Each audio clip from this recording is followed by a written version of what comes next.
Hello, in this video we're going to talk about Expedia new builds. So I'll show you how to create properties as brand new listings on Expedia.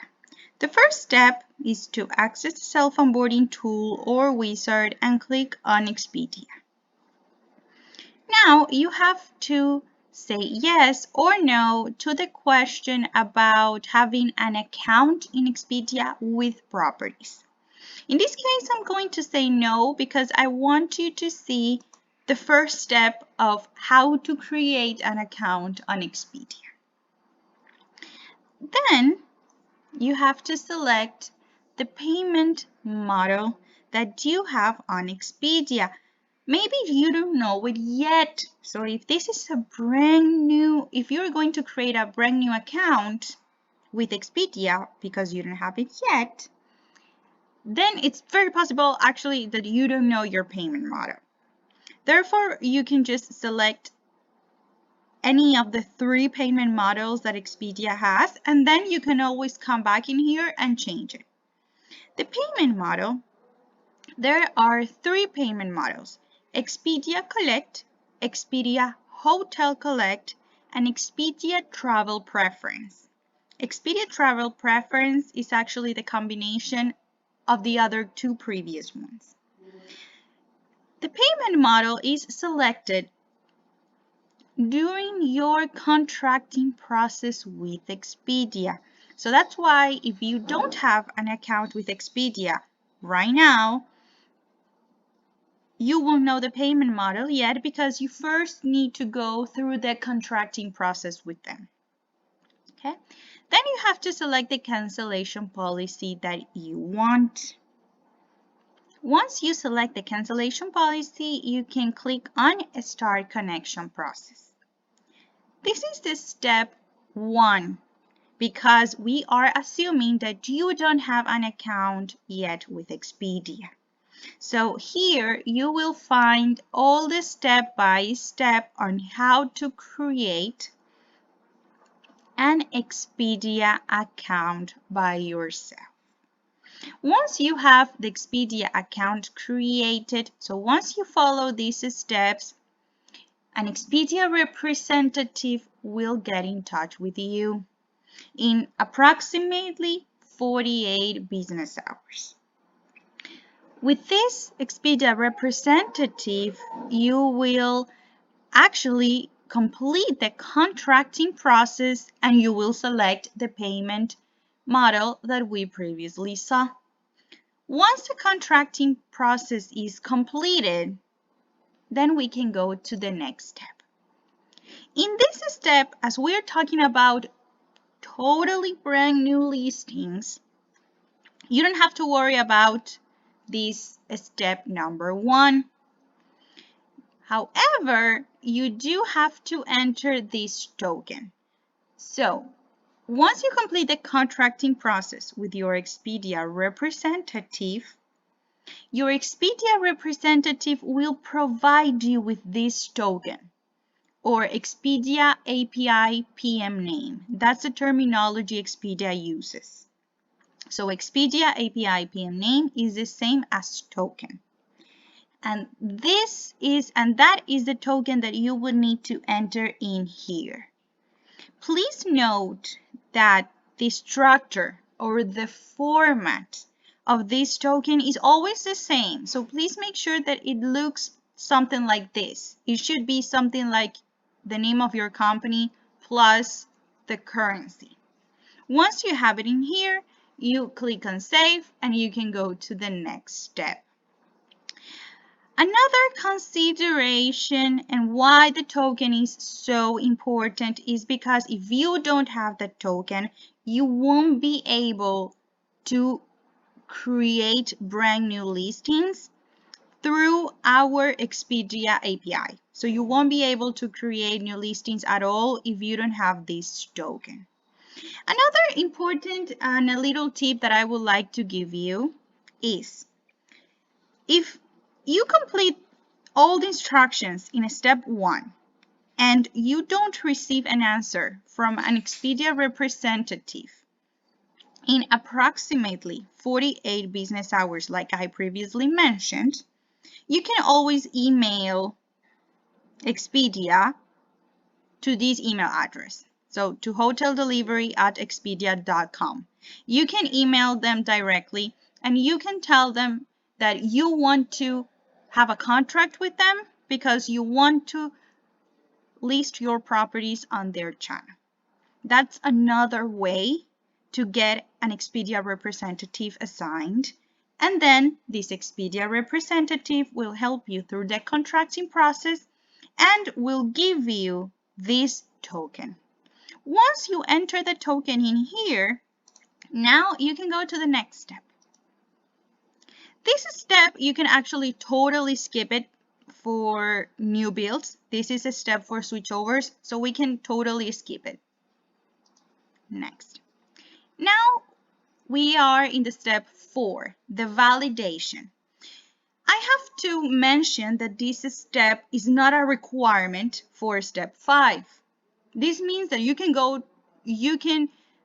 do the steps or you can do the actions of the step 5 without doing the step 4. However, I strongly suggest to do the step 4 because in this step, you will check if the property actually meets all the minimum channel requirements. In order to validate the property and to confirm that it has all the minimum channel requirements, you just need to select the property and click on Validate. After a couple of seconds, this will happen. You will either get a check mark like this one. This means that the property meets all the channel minimum requirements. Or you will receive an error message, like in this case. If you receive an error message, you can see it in here. And you will see, for example, that in this case, the square footage is missing. Therefore, in this case, I suggest to add the square footage of the property and then come in here again and revalidate it. Once again, this step is not really a requirement, so we can still try to build a property on the step 5, but the step 4 will give us a heads up because it's very possible that we will receive an error message during the build process. Okay? So once you complete the validation, once we complete the step 4, we can go to the next step. The next step, please make sure to be on this tab. So please make sure to select the Create tab, not Connect, because Connect is for switchovers. Please make sure to be on the Create tab because we are going to create properties as brand new listings on Expedia. In order to create the property as a brand new listing on Expedia, we only have to select the property and click on Create New Listing. Then we will see the in progress status. The property for Expedia, please give it between 10 even to 20 minutes for the property to get built on Expedia. After the 20 minutes, two things will happen. Either you will receive an error message in here, or the property will disappear from here. If the property disappears from this step 5, that means that the property was correctly built on the channel. However, if the property couldn't get built on the channel, you will receive an error message like this one that will tell you exactly why the property couldn't get built. In this case, for example, is because the bedding information is missing. Therefore, in this situation, I would recommend to add the bedding by room to the property, then come in here again and just try to create it again. Okay? Once a property is built, you will actually see it in the next step, in the step 6. And you will see it like this. You will see that the toggle will be automatically in blue, and you will see that it says close property next to the toggle. This means that the property is totally ready for Expedia to open it. Please, I have to emphasize that we don't open the properties directly from here. The only ones that can open the property is the Expedia team. So once you have your property like this, so once you see that the toggle is blue, and once you see that the next possible action is to close it, so once you see the property like this, then please, the next step would be to email the Expedia team to the email address hoteldelivery@expedia.com. So to the email address that we saw in here, to this email address, and request them to open the property or to remove the stop sale. Remove the stop sale, that's the terminology that Expedia uses.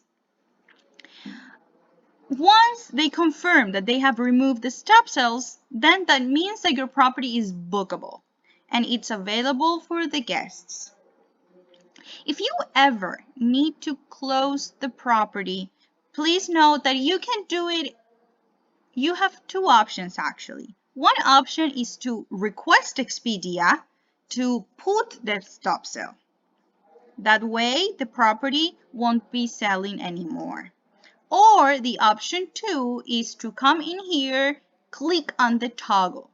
This won't put this stop sale, but this will close the calendars. So we will stop feeding availability. That way the property won't be available for the guests to book. And well, once you get to this step, you can just click on finish, and this is the process for creating new builds on Expedia. Thank you very much.